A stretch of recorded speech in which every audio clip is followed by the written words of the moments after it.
나의 매일을 주님과 걸어가요. 며칠 전에 배달 알바를 하고 돌아오는 길에 저녁 10시가 좀 넘었나? 집에 돌아와가지고 아파트 출입문 앞에 이제 딱 도착해서 이제 정리를 하면서 들어가려고 하는데 그 앞에서 어떤 아이가 저를 이렇게 막 부르는 거예요. 그래서 이제 처음에는 안 들려가지고 헬멧을 벗고 이제 무슨 일이냐고 이렇게 물어봤는데 그냥 저를 부르면서 신발이 날아갔다고 하는 거예요. 그래서 무슨 말이지? 좀 순간적으로 이해를 안 가서 이제 가까이 가봤어요. 그랬더니 한 중학교 1학년, 초등학교 6학년 좀 돼 보이는 아이가, 남자아이가 자기가 신발을 발차기를 했는데 옆에 이제 출입문 옆에 있는 나무 가지에 걸린 것 같다고 하는 거예요. 그래서 나무를 흔들고 있더라고요. 그래서 아이가 처음에는 약간 말이 좀 어눌하게 느껴져가지고, 그러니까 이 집 근처에 이제 발달장애 시설이 있거든요. 그래서 거기 친구인가 생각을 잠깐 했었어요. 근데 그런 거는 아닌 것 같고, 근데 그 친구가 보니까 한쪽은 신발을 신고 한쪽은 이제 맨발로 이렇게 계속 땅에 서가지고 나뭇가지를 흔들고 있더라고요. 그래서 일단은 너무 피곤해가지고 그냥 집으로 바로 들어가려고 했었거든요. 근데 또 아이가 그렇게 탁 찾고 있다고 하니까 도와줘야 되겠다 생각을, 마침 이제 손전등도 있고 해 그래가지고 손전등으로 이렇게 비추면서 이렇게 살펴봤는데 이 나무 자체가 사실 그렇게 걸릴 만한 나무도 아니고 이렇게 듬성듬성 나뭇가지가 있었던 형태였거든요. 그래서 안에서 비추면 사실 속이 좀 잘 보이는 그런 나무라서 이렇게 많이 살펴봤는데도 불구하고 신발이 안 보이는 거예요. 그래서 속으로 이 신발이 여기가 아니라 다른 데로 날아간 게 아닐까 생각을 막 이제 하는 거죠.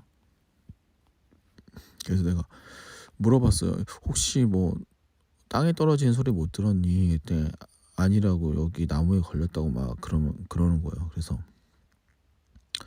근데 그때 순간적으로 이런 생각이 들더라고요. 합리적인 사고방식으로 생각해봤을 때 이 아이가 발치하기를 했다. 그러면 나무에 걸릴 확률보다 아마 그 근처로 해가지고 화단 쪽이나 어디 좀 다른 데 엉뚱한데 떨어졌을 것 같다 하면서 다른 데를 막 살펴봤거든요. 근데 안 보이더라고요. 그래서 아이가 저 꼭대기에 걸린 것 같다고 하더라고요. 근데 그 꼭대기를 보려면 볼 수도 있어요. 그러니까 사다리 없이도 그 2층에 복도 쪽에 베란다 형식으로 이렇게 나와 있어가지고 창문으로 나가면 그 꼭대기에 도달하거든요. 근데 다리도 불편한데 사실 그렇게까지 해야 되나 싶기도 했는데 그래도 이왕 도와주기로 한 거니까 한번 가보자 하고 올라가가지고 이렇게 후레쉬를 이렇게 비춰보니까 안 보이더라고. 정말 안 보이더라고. 그래서 이게 나무에 걸릴만하지 않은데 하고 이제 다시 내려왔어요. 그리고 그 아이한테 일단은 너 집이 어디니 했더니 같은 라인이더라고요. 그래서 그러면 집에 가서 일단 신발을 바꿔 신고 와라. 내가 그러면 찾고 있을 테니까 하고 이제 돌려보내고 나서 저는 화단을 막 찾았어요. 찾으면서도 나의 합리적인 추론으로 분명히 여기다.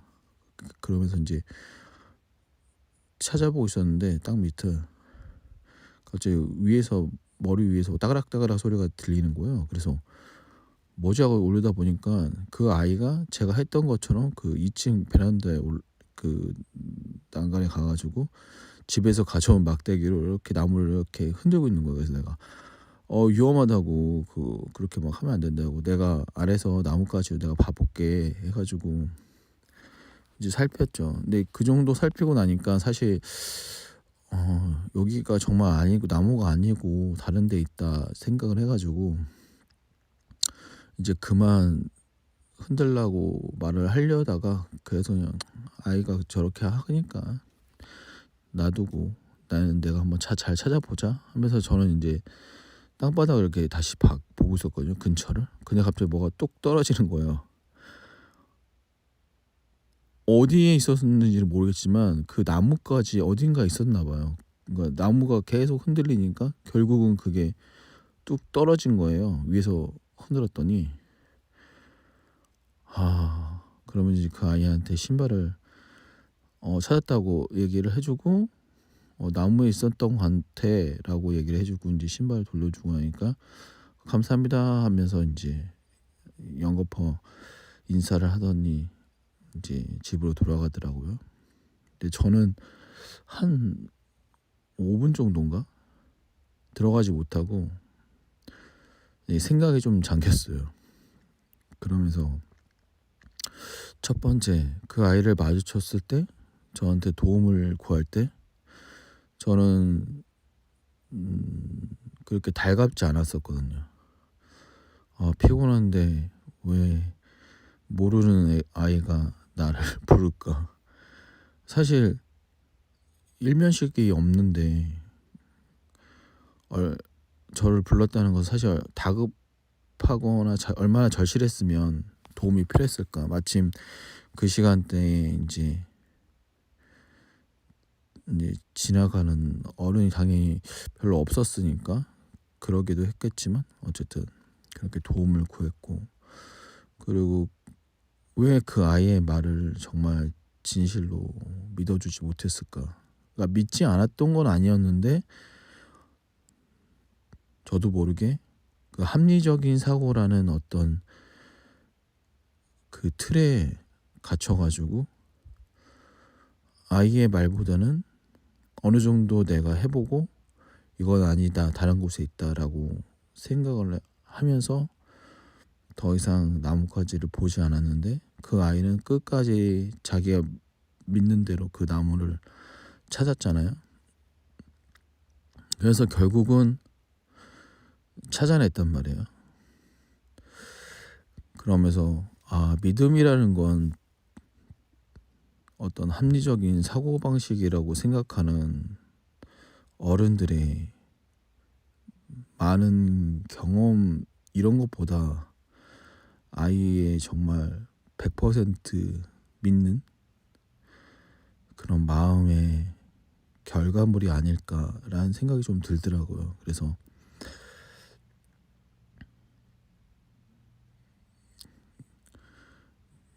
믿음에 대해서 좀 더 많은 생각을 하게 되더라고요. 물론 살아가다 보면 이 합리적이라는 사고 방식이 많이 통용될 때가 많죠. 어쩌면 오히려 더 많을지도 몰라요. 그걸 우리는 이제 합리적이다라고 표현을 하게 되는 거고. 그런데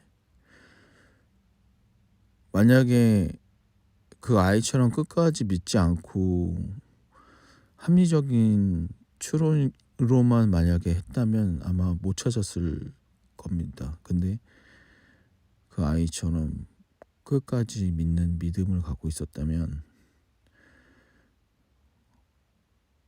그날처럼 신발을 찾았겠죠. 그러니까 저도 살면서 어느 순간까지 믿음으로 기다린다고, 응답을 기다린다고 하지만 그 응답이 내가 생각하는 기간, 내가 생각하는 시간, 그때까지 안 되면 다른 기도를 하거나 좀 다른 생각을 했던 것 같아요. 다른 방법을 찾아본다던가.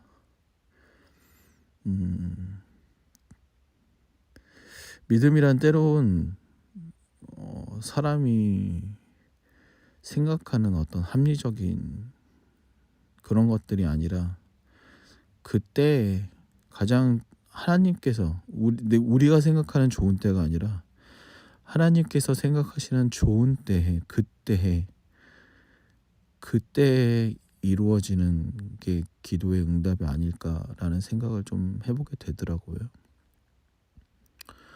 그래서 지금 제가 겪고 있는 여러 가지 일들도 그렇고 현실적으로 봤을 때는 잘 풀리지 않고 좀 어려움들이 많은데 이것들이 결국은 사실 하나님의 좋은 때를 기다리는 믿음의 기회를 주시는 게 아닐까 그런 생각이 들더라고요. 그러니까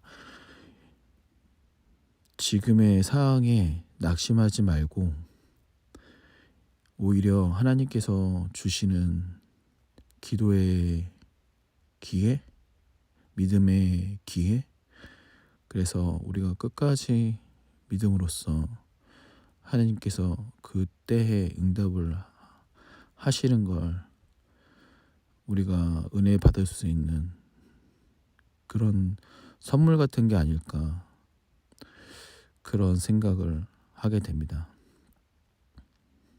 저도 그렇고 여러분들도 기도를 하면서 믿음으로써 기다릴 때 너무 초조해하지 마시고요.